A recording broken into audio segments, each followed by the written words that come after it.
Globovisión, bienvenido a Primera Página. Buenos días, Gabriel. Hay varios temas, sobre todo en materia económica. Diputado, me gustaría su apreciación, su opinión como parlamentario. Esta decisión tomada por el presidente Nicolás Maduro de sacar de circulación los billetes de 100 bolívares en un lapso de 72 horas. Ayer además dio a conocer la decisión de también por un lapso igual cerrar la frontera colombo-venezolana. Sí, bueno, buenos días a toda Venezuela. Efectivamente, el presidente Nicolás Maduro da una prueba más de lo que hemos venido denunciando y lo que se viene y lo que él mismo con mucho énfasis ha dicho.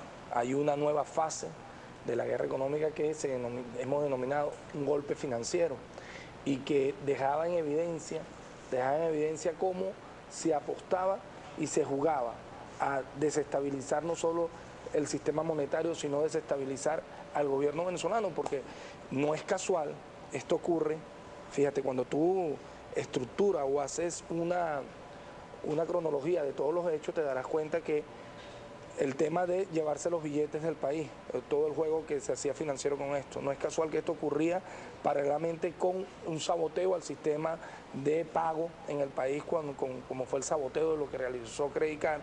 Por otro lado, te encontrabas con todo lo que fue el bloqueo financiero que se le hizo a Venezuela para que no pudiera comprar las distintas materias primas para el desarrollo de bienes y servicios necesarios para la población.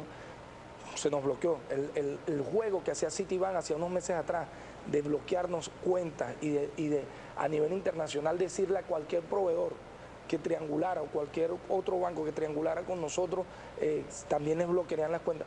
Todo esto era una estructura, era parte de un golpe que estaba bien montado y que hoy ya estamos en ofensiva. Ahora, diputado, el presidente tomaba una decisión que, sumado al cierre de frontera, va a permitir que nosotros vayamos tomando control y retomemos sobre todo el manejo de nuestro sistema monetario que lo habían colocado en jaque. Ahora, diputado, pero nos gustaría quizá comprender o entender desde cuándo se venía presentando esta irregularidad y, segundo, quizá explicar cómo es que se denuncia que salieron millones de ejemplares de billetes de 100 bolívares, estaban incluso en países de Europa.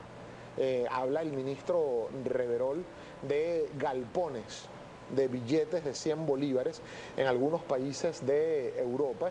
¿Cómo salieron? ¿Por dónde salieron? Si la frontera es custodiada por efectivos de la Fuerza Armada Nacional. Hay controles en los puertos y aeropuertos de la Fuerza Armada Nacional. Entonces, estaríamos hablando de que hay complicidad en los cuerpos de seguridad para proteger esas mafias. ¿Quiénes integran esas mafias? Mira, nosotros hemos denunciado aquí, y el mismo presidente lo ha hecho, si un hombre ha sido tajante y ha sido frontal contra las mafias, ha sido el presidente Nicolás Maduro. Por supuesto que estas son mafias cuasi perfectas. Yo le he dado denominación de mafias cuasi perfectas. ¿Por qué? Porque sí nos han filtrado el funcionariado público, nos han filtrado nuestras aduanas, nos han filtrado nuestras Fuerzas Armadas. Ellos han logrado colocar fichas allí y lo hemos denunciado, pues por eso hemos exhortado a todo el pueblo que esto es una guerra contra el pueblo, no es una guerra contra Nicolás Maduro, es una guerra contra el pueblo. Y es por ello que las decisiones, la decisión que tomaba el presidente nos lleva a entender y nos lleva a asumir que esto es una complicidad, pero es que esto es un triángulo, y nosotros hemos denunciado el triángulo perverso, lo que significa el juego que se hace en la frontera colombo-venezolana y todo lo que esto ha significado y cómo ha impactado en nuestra economía. ¿Y dónde estarían entonces, diputado? Porque se habla de grupos económicos ahora, ya que usted asume que ciertamente hay complicidad de funcionarios, ¿dónde están esos funcionarios responsables? ¿En quién recaería la responsabilidad en altas instancias de haber permitido que eso ocurriera? ¿Y desde cuándo detectan ustedes que viene ocurriendo? Porque se dice, por ejemplo, que desde hace más de 2 años había denuncias de mafias que venían operando en la frontera para extraer el billete de más alta denominación que hay en Venezuela hasta este momento, que es el billete de 100 bolívares. ¿Por qué no se denunció antes?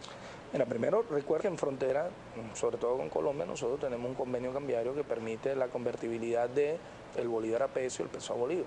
Tú no podías allí, si bien es cierto, se dan un grupo de operaciones que después vemos cómo este convenio terminó distorsionándose porque a partir de una resolución que saca el gobierno colombiano y que permite la instalación de más de 1.900 bolsas, casas de cambios legales y más de 2.000 ilegales, esto permitía que te compraran un peso uno a uno y que te lo colocaran en Bogotá, o sea, ahí mismo, viajando 18 horas por tierra, ahí en Bogotá, ese bolívar terminaba costando o depreciándose 270 pesos. Es decir, mientras ahí en la frontera te pagaban un peso por un bolívar, en Bogotá te pagan 270 pesos por ese bolívar, cuando tú estableces la convertibilidad de Banco Central a Banco Central.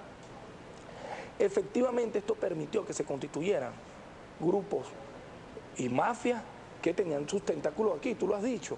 No solo el tema de los funcionarios, es cómo triangulaban con algunos bancos, y que queremos decirlo aquí esto va a permitir profundizar y abrir una investigación a fondo de cuáles fueron los bancos que se prestaron para esta triangulación, porque esto no era solo.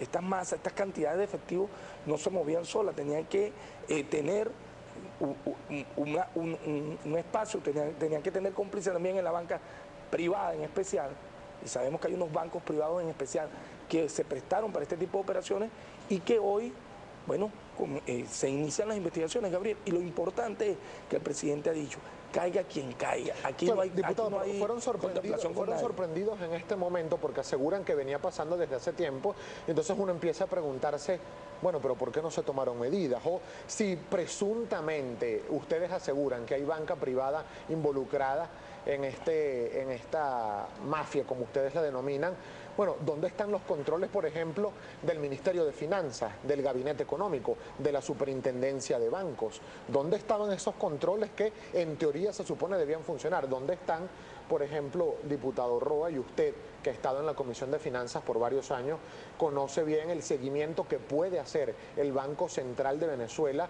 a el uso de los billetes en efectivo en nuestro país? ¿Qué pasó con esos seguimientos? Es decir, ¿fallaron todos los controles de la estructura del Estado?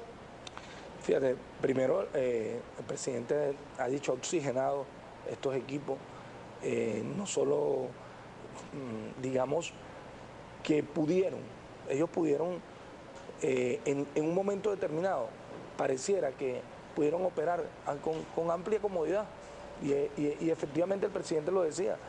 Por eso vamos a colocar una persona con mucha fuerza y con mucha responsabilidad, no solo en la subdelegación, sino al frente de la Dirección de Inteligencia Bancaria, para saber realmente cómo las mafias, porque ¿qué se constituye aquí?